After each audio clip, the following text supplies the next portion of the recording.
seem to be most popular, and still some of the traditional things, how to do a great landscape, how to do all the atmospheric thing, the animals, birds, all those things still seem to be very popular. Well, today we're going to do a painting. We haven't done too many animals on the program, but lately I've been doing a few more just because we need to. Today we're going to do a grizzly bear. Now, I love this kind of wildlife. It's phenomenal, fun stuff to paint. And this is going to be called King of His Domain. And it's a beautiful grizzly bear way up in the high country with multiple layers of mountains, way up on a high cliff where there's a big valley. Well, it's not just about the bear, folks. This is what I want to share with you. Whenever we do these paintings, keep in mind we may have a theme, and this particular one is about the bear, but it's also about learning all the different components that surround it. In this painting, you're going to learn how to do a beautiful high country atmosphere with the haze and the fog and the low-hanging clouds coming through the mountains, a deep valley so you can see how to create the separation and create miles of depth, something a lot of you've never done before. In fact, it's something I haven't even taught that much. Yes, we have taught about values, but this particular setting is unique. We'll have a really forward cliff with a lot of grasses and craggy rocks on it that the bear will be standing on. So now we're going to go to our canvas up here. This is an acrylic painting. We're going to use an 18 by 24 stretched canvas. I've graded and I've textured it. Now, I don't know if they can get close enough where you can see all the little blobs of paint underneath it, but I took modeling paste and I put modeling paste underneath it. Then I sanded it, and then I grade it so I can get little blobs of paint. So this will show the texture of the mountains a little bit better. And that's a good way when you're painting with acrylic to get texture, because acrylics are a water-based medium, of course. And when they dry, they evaporate and they flatten out a little bit. So you don't get quite the texture that you get with an oil painting. So sometimes I like to texture my canvases for certain pieces. Now here's the reference photos that I've used, and I took these out of my book, and I'm going to show you a little bit of my reference library. Here's a bear that's in a zoo. I can't remember which zoo I got this in. I do like this bear. I like his coat. I like the color. I like his pose. And here's one out of a magazine. Now, one thing I want to share with you guys, you can use reference material out of publications. You just can't copy them and claim them as your own. That's wrong. It's a copyright issue. So I'm not a lawyer. Can't get into all that. But just know that try your best to get your own reference material. Use other things only as reference to get an idea. Maybe look at color. Maybe look at something else. Like, for instance, now I have a book here. This is one of my reference books. Most of you know I have a great library. This is a book on, it says animals, and it's on bears. This is book number 3. And inside here, I've got dozens of photographs. Some I've taken, some that people have sent me, a lot of students, some like these, of course, come out of a magazine. I would never copy this, but I use it to study the color. I may study the water. I may study the eyes. Or see, it's an amazing thing to build a reference library. See, this is one that probably some of you have seen in the magazine. I use this, again, to study the color and some things like that. So I want to remind all of you that it's just be safe, have fun building your reference library, but try to make it as original as you're able, okay? Now, what we're going to do here, I've already made a very simple sketch. This will be a layer of very distant high mountains. Now, see, again, I want to create the atmosphere that will way up, maybe 10,000 feet. And we're going to have a simple sky, a layer of mountains, a lot of fog and haze to separate this layer from the next layer. And then this ridge right here will be your first sign of trees, which will be your tree line. And then there'll be a valley here. And then there'll be a cliff that comes out here. And this bear will be standing on this cliff. Now, I've found a couple of other photographs. Here's one that I'm thinking about this pose. I love that pose. And I love his color. It's kind of like the one I've got right next to him here, which is kind of cool.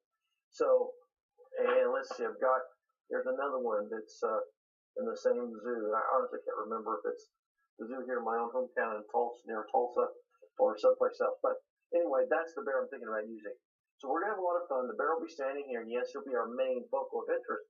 So all the components are going to be as much fun or more fun than painting the bear. All right, let's get started. Going to go back to our traditional paint brush.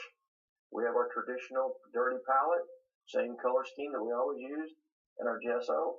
So just take a little gesso quickly, pin it down here. We're going to go ahead and just just put it on like this, big X strokes. Put it on thick enough to cover good, folks. I've noticed a lot of students that if you're watching the show, especially for the first time, and you see me doing this with a hake brush, you'll have a tendency to stretch the gesso too thin, and then you don't get good coverage. And then I get these comments from people, well, the technique doesn't seem to be working. Well, it does work, but you just got to get the balance of everything right. You got to get the right amount of water, the right amount of paint, the right amount of pressure. You got to use the right brush. You can't use a bristle brush and get the same effects that we get here on the TV. So one of the things you got to remember when painting, there's reasons why we have table brushes, synthetic brushes, bristle brushes, badger hair brushes, nylon brushes. Just like there's different types of everything in life that you can use for things. So got to get the right product. Now, you paint right over the top of your sketch because you're going to rebuild the mountain there in a minute. Now, while that's still wet, you need to pick a sky. Now, in this case, we don't want the sky to be competitive. If our mountain, our setting, and the bears, our feature, don't let anyone compete with it. So now I think let's take a little alizarin crimson over here, just a touch. I'm going to put that as sort of my horizon color. See how soft that is? Maybe just a tad more.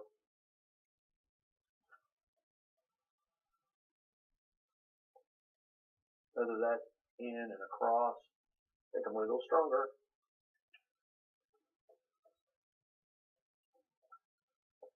Big X strokes to feather to get rid of the marks.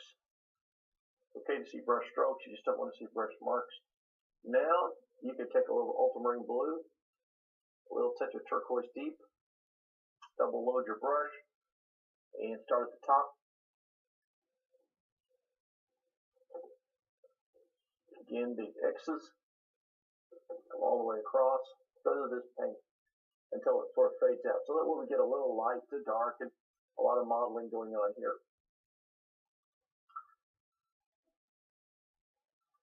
Now feather down. Okay, get that beautiful soft blend. Now we're going to put clouds in here, but we won't do that till later in the program or next week when this is dried well. See how nice that's blending, folks? Now I'm going to give you a little hint here. I go through this every single week at the studio when students come in from all around the world and they sit down for the first time to use these techniques that they've seen us do here on TV, and all of a sudden nothing is working. Well, let me show you what happens. When you paint with this, if you paint straight on, I want you to notice when I'm blending these backgrounds, I'm not painting straight on. Well, notice I'm angling my brush more, and this is called skimming. So if you paint straight on, that's when you're going to get the marks to show up more. But if you angle more, it skims. This is called feathering also. You just feather blend. And see how I'm angling? I'm just doing it so fast you can't see it. Always be sure you're making big X's. Don't streak back and forth. That's like painting the side of a barn or a house.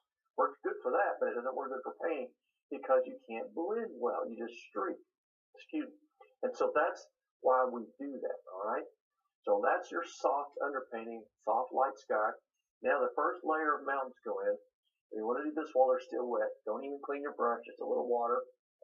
Here, take a little blue, a little burnt sienna, and a little purple.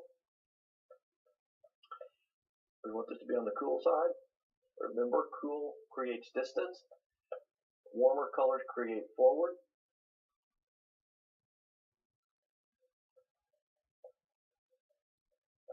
Okay, let's come up here, put that on. Feather that into the background here.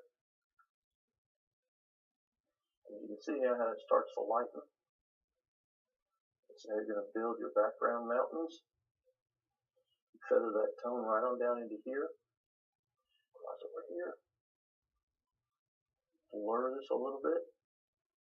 So it See how it creates that hazy, misty effect? Now you shape your mountain. We'll do your final shaping later with your other brushes. This is just to get the basics. And give it a nice fun shape.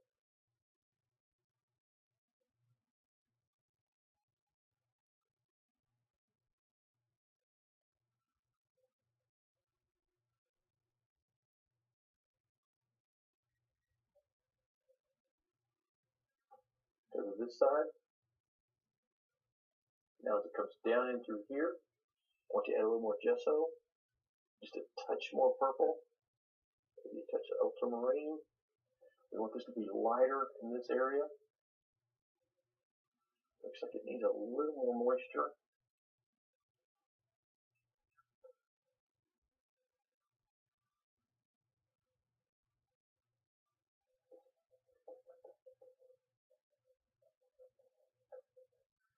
Now I want you to put a little more white in with that. Bringing that down. That gets lighter like that. And then that's going to be the mist between that range and this next range I'm getting ready to show you. And once you get your little peaks there, just leave those and we'll use those later for something else. Now while that's still wet, go back down to your palette. A little water to the same area. Put your next mountain range in. And use barely 1 inch to show up. So make it just barely dark enough to show up.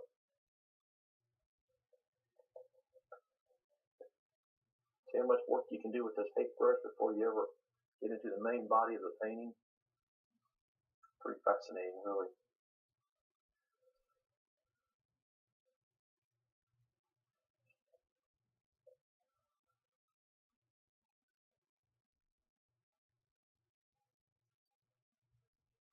I'm kind of feathering it to kind of blend it because I want this to have sort of a hazy, how hazy that looks already. And we'll emphasize that later with our little mist technique, but this is how you get started. You work this color right on down and around here. This is going to be the, you might say, the valley, maybe several hundred feet deep. And so we want to get this really nice, cool, misty looking color. So we'll take a little more white down in here, a little more blue. Yeah, there we go. I want this to be a real whitish gray color, feathered up nicely into your blended mountain there. See this nice hazy effect we're getting?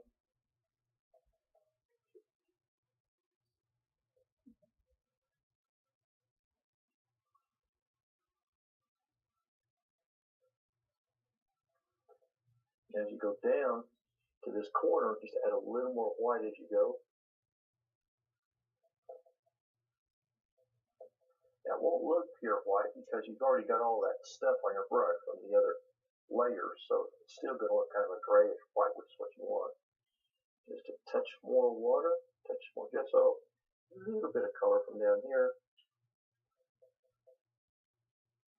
all the way down in this corner. An unusual painting. I don't think I've ever showed this to most of you. Okay, now let's see if I can get them to pull back so you can see the whole thing.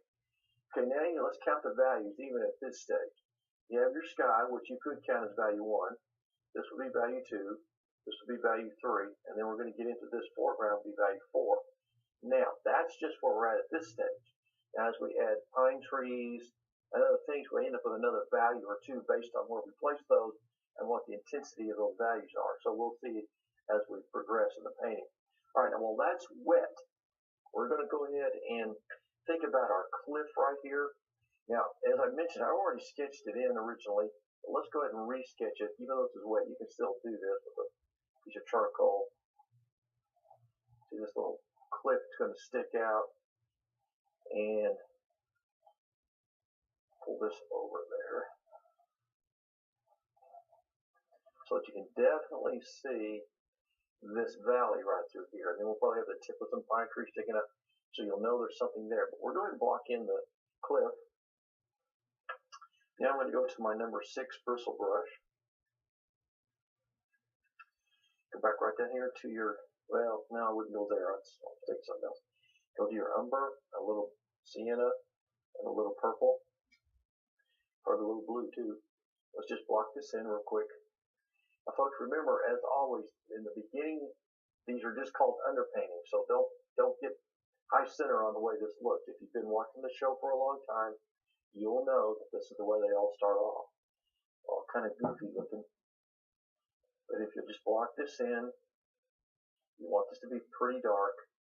Yeah, it's okay. See, when you hit that sort of wet background, it kind of lightens it a little bit. Well, no big deal. In fact, sometimes it looks good to have little different value changes in here on the front side of this cliff. It's going to be pretty cool when you see how this turns out. Huh? I think a lot of you are kind of shaking your head right now, scratching your head. Pulling back some little broken spots back in here. Back in here. I notice I'm painting vertically, so we can get that downward look. And let's hit this little section down here.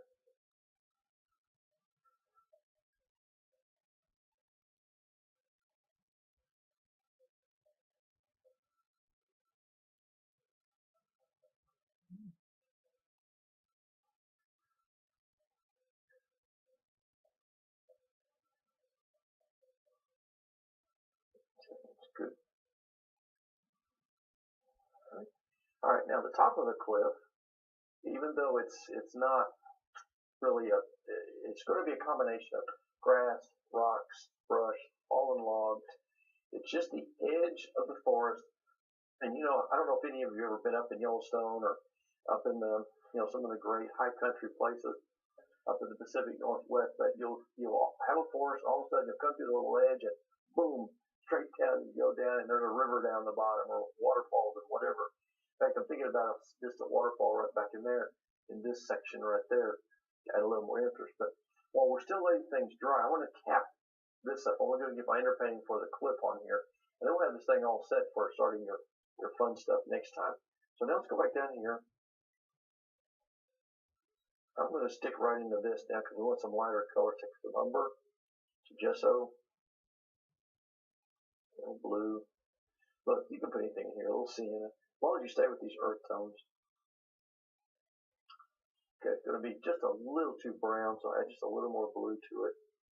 Slightly gray it some.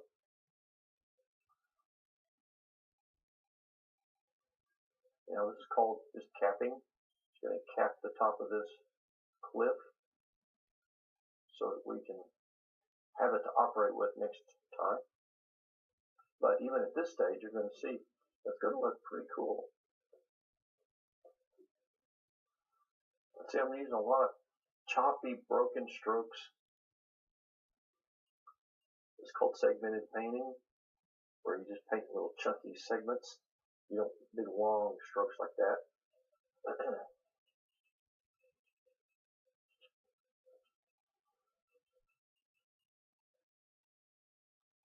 These could be the little drop-offs on the back side over there that we'll play with some.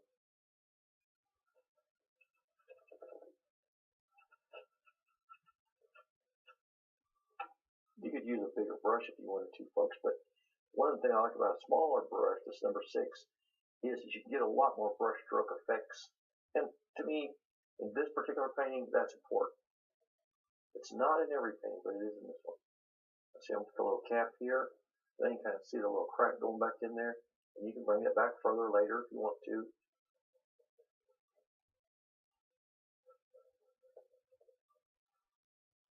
Yeah. Yeah, we're making progress. And remember, little bits of water sometimes can be your best friend. To make it slide, you want this paint to be sort of creamy, like soft butter.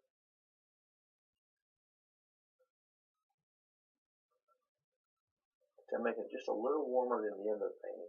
The underpainting is that sort of a dove gray, which is made out of ultramarine blue, burnt sienna, and your titanium, or your gesso, your white.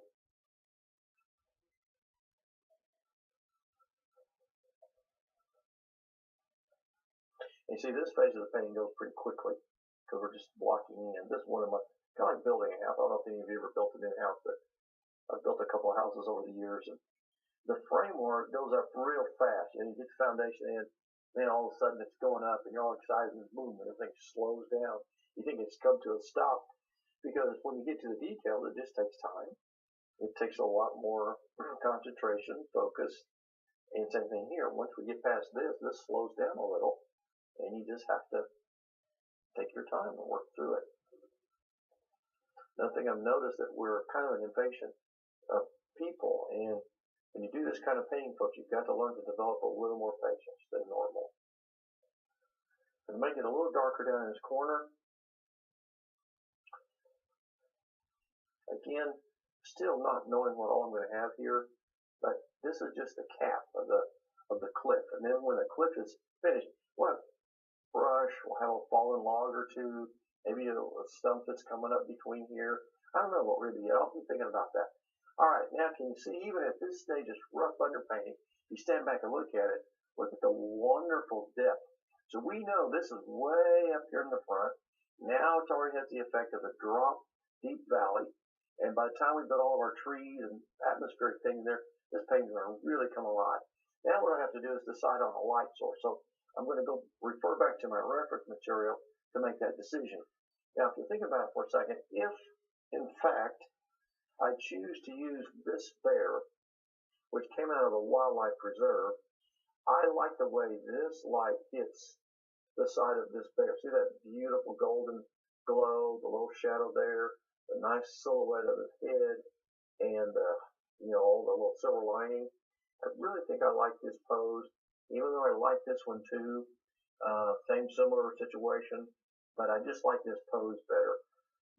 I also like the debris on the ground, the old fallen broken logs and stuff. Actually, some crows in there. It's kind of funny looking.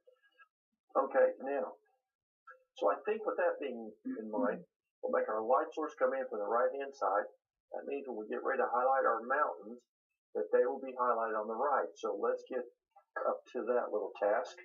Now I'm going to switch back here to, we'll just stick with the number. You know what? I think I'll get the number 4 bristle brush. The number 4 bristle brush is between, of course, the 6 and the 2, and it's just about right for this particular. And you have more control over it.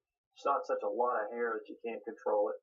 Now, the way you're going to do this is you're going to take your brush, take a little gesso, take a little touch of orange, and you create this sort of a whitish orange tint with a touch of blue in it. Now, remember, blue is the complement to orange. So it kills its purity, which is all that you're doing.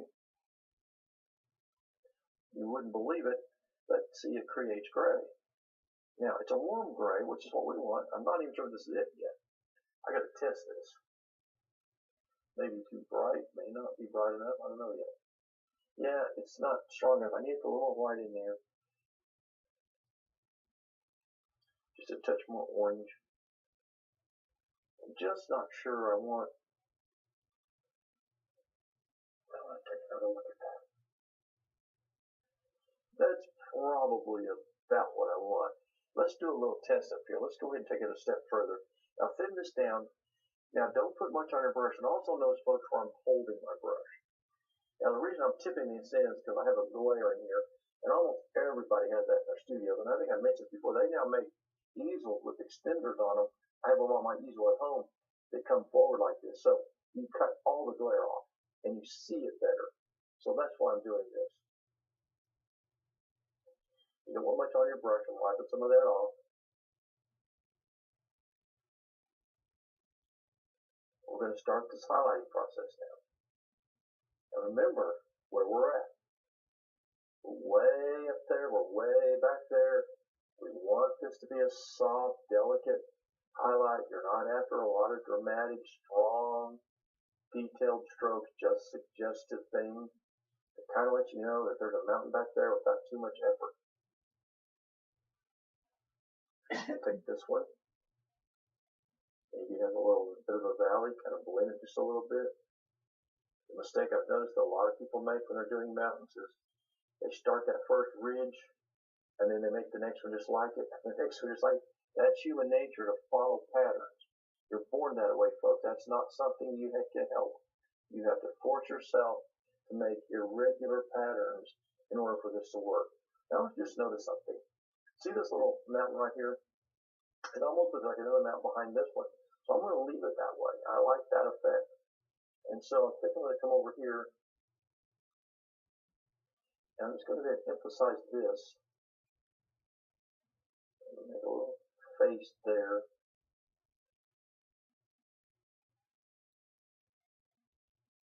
Maybe a little valley right through here. Kind of breaking this up a little bit.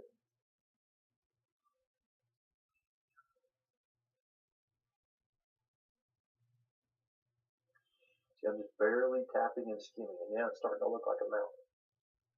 Now, what am I doing? This is important. We're leaving pockets of, you guessed it, negative space. Now, as you come down in here, where this misty area is, when you drag your brush, you're feathering. I'm skimming the surface. That way you don't get a real hard, bright color to take away from the softness of that area.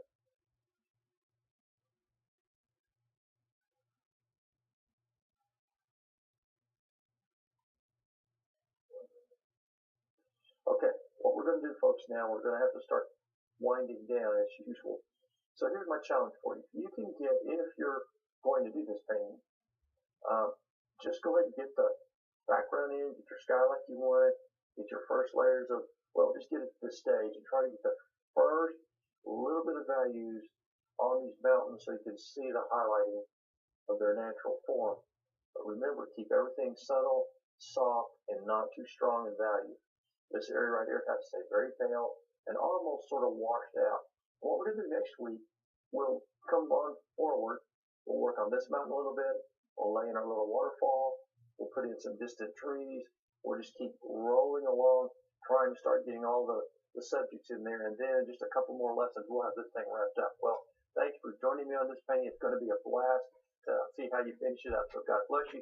Stay inspired, keep painting, and I promise to see you real soon on another session of Paint This with Jerry Yarnell, the Yarnell School of Art.